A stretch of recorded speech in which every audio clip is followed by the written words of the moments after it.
Wakati mamlaka za Uingereza walipokuwa wakijenga barabara katika miaka ya 1950 huko Lalabanga, jamii ya Waislamu katika eneo la kaskazini mwa Ghana walipata jiwe la ajabu njiani.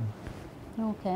Naelewa pata jiwe la ajabu njiani. Kwa hiyo jiwe hilo liliondolewa ili barabara ijengwe mahali lilipokuwa, lakini asubuhi iliyofuata wakandarasi wa barabara waligundua kuwa jiwe hilo lilikuwa limerudi mahali pake pa kawaida lilivyokuwa mwanzo. Vile au kuna sumaku? Ndivyo lilivyokuwa.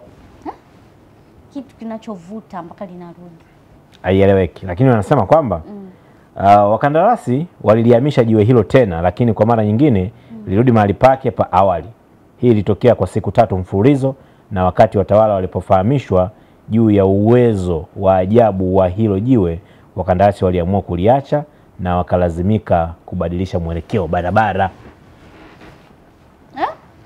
Hawa ni wakandarasi wa kizungu wa Kiingereza ambao walikuwa nchini Ghana kwa ajili ya ujenzi wa barabara mnamo mwaka 1950. Sio umeelewa vizuri wakati wa ujenzi wa hiyo barabara sasa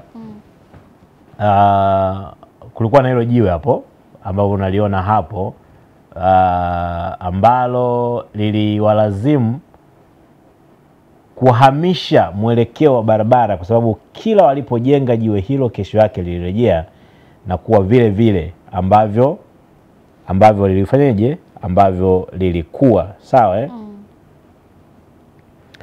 sawa. Hiyo ni FBI ya leo ambayo nimekupa, na kwa mujibu wa watu wanadai kwamba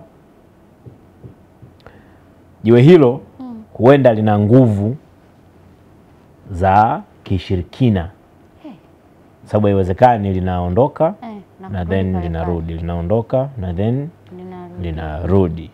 So usiolijua, kama unakuwa unajua basi nimekujuza zaidi leo kwenye FBI, jiwe ambalo lililazimika barabara ihamishwe eneo ili lenyewe liendelee kubaki, kwa sababu kila wakiliondoa, sio kama lilikuwa gumu kuondoka, kila wakiliondoa linaondoka, lakini baadaye linarudi, linaondoka baadaye linarudi.